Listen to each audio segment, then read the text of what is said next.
انسان کی زندگی میں سب سے زیادہ پریشان کن حالات پیدا کرنے والی وجہ وہ انسان کے گناہ ہیں. یہ ایسا ناسور ہے، یہ ایسی مضر چیز ہے، یہ ایسی موذی چیز ہے کہ اللہ تو انسان سے روٹھ ہی جاتا ہے، دنیا بھی برباد ہو جاتی ہے. اس لیے انسان کو چاہیے کہ ہمیشہ ہمیشہ گناہوں سے بچے.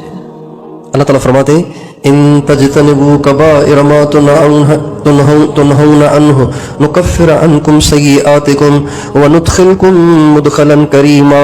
جب تم کبیرہ گناہوں کو چھوڑ دو گے تو اللہ فرماتے ہیں پچھلی کوتاہیاں معاف کر دوں گا، تمہاری بری عادتوں کو اچھا کر دوں گا، اور میں تمہیں عزت والی جگہ میں داخل کر دوں گا، یعنی جنت میں. اور یہ گناہوں کا ایک اثر تو یہ ہوتا ہے کہ انسان اللہ سے دور ہو جاتا ہے، فاصلے بیچ میں آ جاتے ہیں. ایک اثر یہ ہوتا ہے کہ زندگی اجڑ جاتی ہے، زندگی کا سکھ چین لٹ جاتا ہے، اپنے بھی ناراض ہو جاتے ہیں، روٹھ جاتے ہیں، بے وفائیاں کرنا شروع کر دیتے ہیں، اور انسان کے لیے زمین تنگ ہو جاتی ہے. کہتا ہے کہاں جاؤں؟ یہ اس کے اپنے کرتوتوں کی سزا ہوتی ہے. اور تیسرا گناہوں کا نقصان یہ ہوتا ہے کہ انسان سے نیکی کی توفیق سلب ہو جاتی ہے، نیکی کی توفیق اس سے سلب ہو جاتی ہے.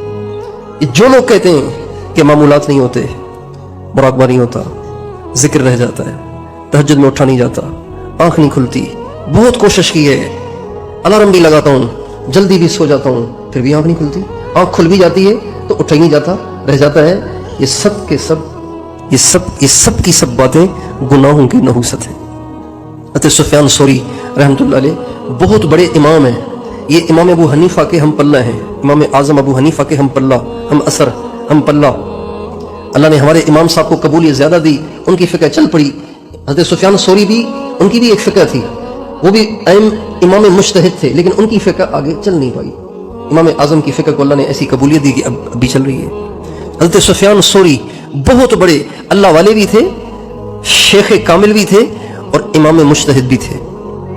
فرماتے ہیں کہ ایک دفعہ ایک شخص دعا مانگ رہا تھا اور رو رہا تھا، تو مجھے خیال آیا یہ کتنا ڈرامہ باز ہے، دکھاوا کر رہا ہے. ایسے مجھے خیال آیا کہ یہ سارا دکھلاوا کر رہا ہے، ساری بناوٹ رہی ہے. کہتے ہیں یہ بات تو رفع دفع ہو گئی، میرا تو اس طرف دھیان ہی نہیں گیا کہ مجھ سے کوئی بہت بڑا جرم ہوا ہے. بس چلتے چلتے بدگمانی آئی گئی ہو گئی. لیکن اس بدگمانی کے گناہ کی نحوست سے 6 مہینے میں تہجد سے محروم رہا. کتنے مہینے؟ 6 مہینے.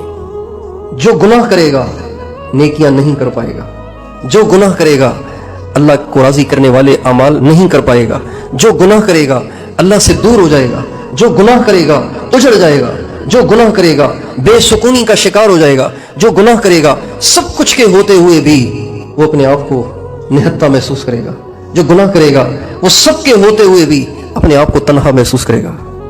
اس لیے یہ بہت بڑی رکاوٹ ہے اللہ تک پہنچنے میں.